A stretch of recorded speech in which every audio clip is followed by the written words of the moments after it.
Okay, let's unpack this. We are diving into a piece of source material you brought to us, an article titled Exploring the Denial, Understanding the Excuses for Racism in White American Society in 2025. That's right. And this isn't just, a quick summary. Our mission here is to really cut through the complexity of this specific source and pull out the most important insights it offers about why, according to this article, excuses for racism persist. Yeah, and the source, it doesn't waste any time. It gets right to the core of it, laying out the stark reality it sees in 2025. It highlights recent stats, things like a 2024 study showing, I think, 70% of racial minorities still experiencing discrimination. Wow. And a pretty significant jump in hate crimes, too. It also mentions those, highly visible incidents we've all heard about. Absolutely. Those numbers are, they're hard to ignore.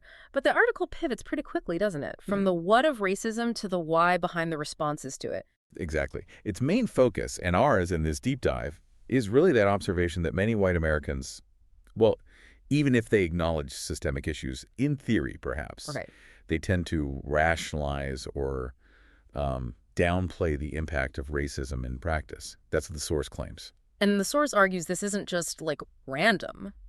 It ties this tendency, this excusing or diminishing, to larger cultural forces. Yeah, things like social identity and privilege. It suggests these often lead to sort of defensive reactions. So our whole focus here, just to be clear, is understanding the reasons this specific source material provides for those excuses, for those rationalizations. We're drilling down into the psychological and social factors as discussed in this article. And it's really key, I think, for you listening to remember we're purely guiding you through the source's perspective. Absolutely. We're presenting the information and viewpoints contained within this material impartially. Right. Our goal is just to help you see clearly what this one article has to say on what is, let's face it, an incredibly complex topic. Yeah. So to really get a grip on the source's argument, we're going to follow the trail it blazes. It starts by digging into history, then moves into things like racial resentment, social identity theory. Right. From there, it looks outwards, media, the political climate. Then it tackles the idea of white privilege and the consequences of making excuses before finally, suggesting a path forward. And the source really suggests that understanding all these different layers is, well, crucial to understanding the whole picture it's trying to present. Okay, so let's start exploring these dimensions the article lays out.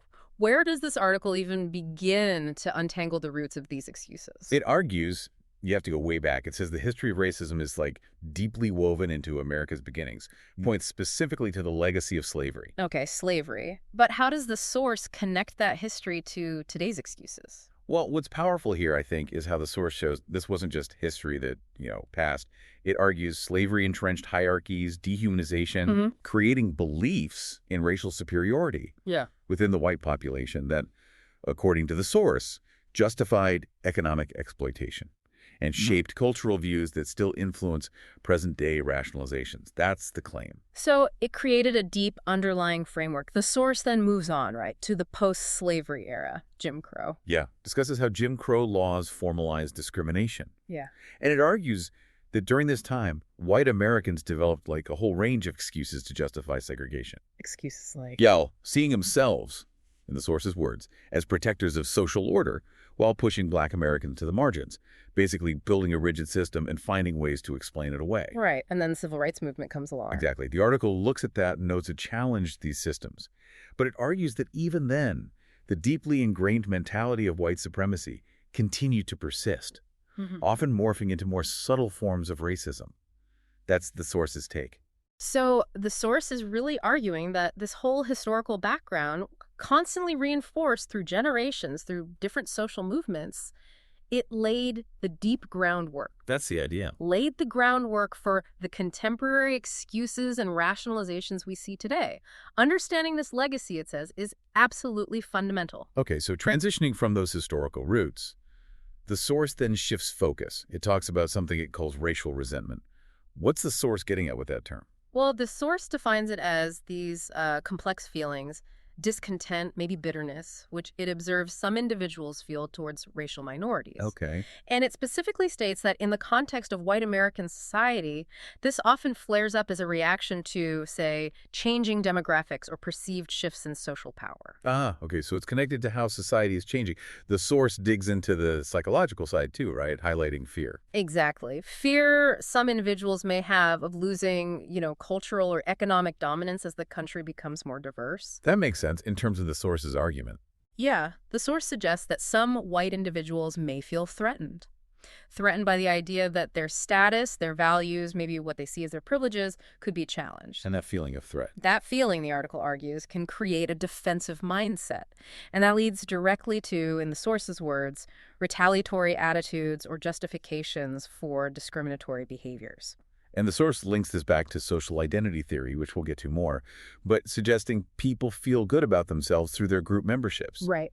So as society changes, some white individuals might feel that group identity is under pressure, causing them to kind of cling tighter to it. Which, the source posits, can reinforce stereotypes, make it easier to justify racial prejudices. It also brings in emotional factors like anxiety, anger, maybe over economic struggles or social changes. And according to the source, those feelings can end up being blamed onto minority groups. And importantly, the source states that media portrayals of racial tension can significantly make these feelings worse. Right. Often creating narratives that reinforce divisive attitudes rather than challenging them. So the source is saying you can't just point to one person's resentment in isolation. It's a product of this whole soup of factors.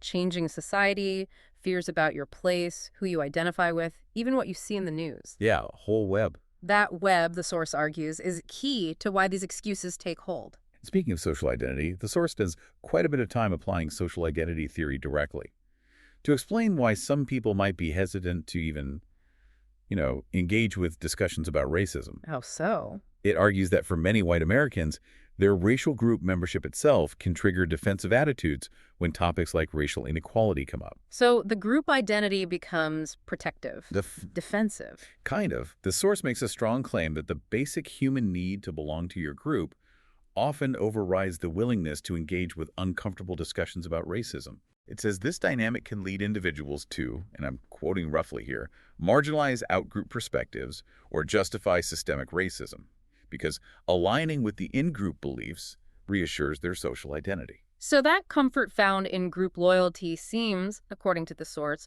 more compelling than confronting the uncomfortable reality of inequality. That's the argument. Yeah. And the source mentions this discomfort can activate psychological defenses, things like denial, projection, or simply rationalizing harmful beliefs away. Right. The article highlights something called in-group favoritism as a core cognitive bias at play here. Explain that a bit. Well, it's where individuals naturally tend to favor their own group and maybe dismiss the experiences or perspectives of other groups, just sort of an inherent bias, the source suggests. And this bias, the source claims, actively contributes to a culture where discussions about racism are maybe avoided or reframed or just rationalized away as, invalid or exaggerated. This perspective, as presented by the source, it offers a powerful insight, doesn't it, into how our social relationships and identity can inadvertently create and perpetuate these excuses for racist behavior. Yeah, forming, it argues, a significant barrier to real progress. Okay, so moving from the psychological, the source then turns its gaze outwards to external forces, starting with media representation. Right. It argues that media plays a pivotal role in shaping how white American communities perceive and understand racism. How does it see the media doing that? The source suggests that news outlets, social media, entertainment, they have this dual power. They can either challenge stereotypes or, reinforce them. Okay. News media, it points out, might cover racial tension, but it can also unintentionally create narratives that frame these issues in ways that end up excusing or downplaying racist sentiments. That's the source's view. Does the source give examples of how that unintentional framing works? What does it mean by unintentionally propagating excuses? It points to tendencies like presenting racial conflicts as maybe isolated incidents, driven by individual bad actors. Instead of systemic issues. Exactly. Instead of acknowledging the systemic issues the source believes are at play. By focusing only on the surface-level event, the source argues the deeper structural problems get overlooked. Which makes it easier to dismiss the severity of racism as a whole. Right. And social media, the source notes, just adds layers of complexity. Platforms like Twitter, Facebook, Instagram, they facilitate the rapid spread of opinions. Which can cement biases. Totally. Users curate what they see, creating echo chambers where existing prejudices are constantly validated, or so the source argues. And the speed, the viral nature. The source says it often forces complex racial issues into these really simplistic, easily digestible narratives. Yeah, lacking nuance. Right. And this environment, according to the article, makes it easier for excuses for racism to take hold. People might just prefer simple explanations over, uncomfortable truths. The entertainment industry also comes under scrutiny in the source. It argues it can perpetuate harmful perceptions by featuring stereotypical representations of racial minorities. And this influences the collective consciousness. Influences the collective consciousness and creates, in the source's words, avenues for misunderstanding and rationalizing racist behaviors. So the source really emphasizes that given this profound impact, it's absolutely critical for both creators and consumers of media to be highly critical of the content they engage with. Definitely a strong message there from the source. Okay, next, the source zeroes in on the political climate and rhetoric it observes in 2025. Yeah, this is a big one in the article. It makes the case that political figures hold significant sway. They use language that can effectively normalize racism. Normalize it. By providing, in the source's words, a superficial rationale for discriminatory beliefs. This is where the source discusses how specific political discourse tries to shift the conversation, right? Sometimes emphasizing like a narrative of victimization. Exactly. Or presenting racial issues primarily through an economic lens. Yes, the source points to portrayals of marginalized communities as direct competitors for jobs and resources.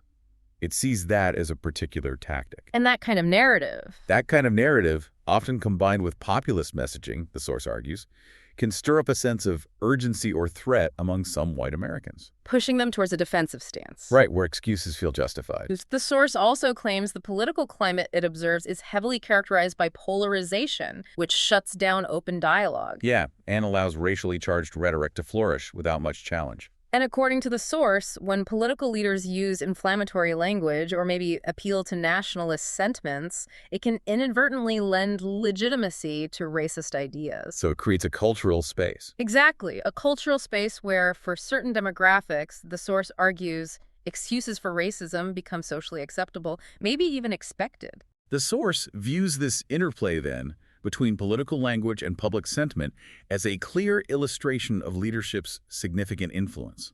Yeah, arguing it's vital to closely examine how certain narratives help build these frameworks for making excuses. Then the source tackles the concept of white privilege head on. Right. And how does it define that? Because that term can be loaded. It defines it not as like individual wealth or personal success necessarily, but as the societal advantages white individuals experience based simply on their race.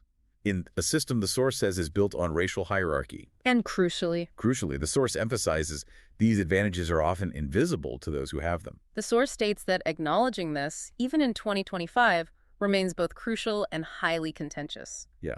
It claims a key reason for resistance is maybe a fear of personal blame, or just a misunderstanding of what systemic inequality even means. So people resist the idea they benefit from a system that favors them. That's what the source suggests.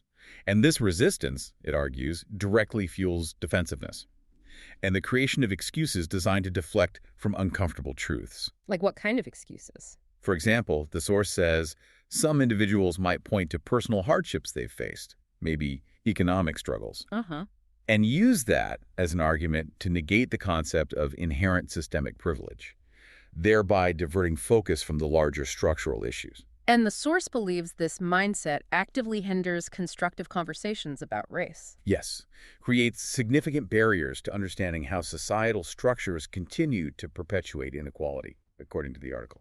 The source's perspective seems pretty clear here. Reluctance to engage with the idea of white privilege prevents meaningful dialogue and action. That's right. It argues that when white Americans deny their privilege, quoting again, they inadvertently reinforce the status quo, perpetuating cycles of injustice and marginalization. So the source frames acknowledging white privilege not really about assigning blame. No, not about blame, but about recognizing these dynamics are real, understanding the need to work towards dismantling systemic barriers. Calling it a pivotal step towards a more equitable society. Okay, so after outlining all these reasons why excuses happen, the source then examines the consequences, the far-reaching consequences it sees stemming from these excuses for racism. Right. And it argues they extend well beyond just individual beliefs. It says they actively make existing social divisions worse. Creating what it calls a fractured landscape. And that fracturing, the source notes, shows up everywhere. Communities, workplaces, leading to tension, making it harder for people to work together effectively. Moreover, the source argues these excuses actively work to normalize discriminatory practices. Embedding them deeper into the fabric of society. Exactly. When racist acts or sentiments are rationalized or downplayed, the source claims it tells society these things are acceptable, allowing systemic racism to continue. and obstructing any real progress. And the source states this directly perpetuates inequities, harming not only marginalized communities, but also, in the source's view, damaging the moral fabric of society as a whole. The consequences, according to the source, also heavily influence public policy. This is a key point. How so? It argues that when significant parts of society endorse or excuse racist ideologies, it creates an environment where laws and regulations that maintain racial inequities can be put in place or justified more easily. The continued acceptance. Continued acceptance, the source states, creates an environment where biased policies maybe don't face adequate challenge. So the source argues these seemingly individual, maybe short-sighted justifications, they have deep long-term effects on the structures of society itself. That's the core argument. It states addressing these excuses head-on is crucial for any hope of national dialogue, healing, and rectifying past and present injustices. Okay, so after all that diagnosis, finally the source pivots. It proposes a path forward for fostering racial understanding and accountability, particularly within white American communities. Yes. It suggests that white Americans need to actively and deliberately engage in dialogue and education about racism and its impact. So, talking about it, open and honest conversations, families, workplaces, communities. The source presents those as essential for breaking down stereotypes, building empathy. And education. Education, the source argues, is a critical tool here. Initiatives focused on cultural competency, diversity training. These can equip individuals with the understanding to recognize their own biases. And grasp the systemic nature of racism. Right. The source also calls for updating educational curricula to accurately reflect historical realities and current issues. The source places significant emphasis on personal accountability too, doesn't it? Huge emphasis, stating that white Americans must take responsibility for their position within the system. Which includes acknowledging one's own privilege. Acknowledging privilege, understanding how systemic inequalities have benefited them, according to the source's framework. And as part of this accountability, the source suggests active engagement. Yeah, things like joining advocacy groups, participating in community service that directly supports marginalized communities. Ways to build genuine allyship, it proposes.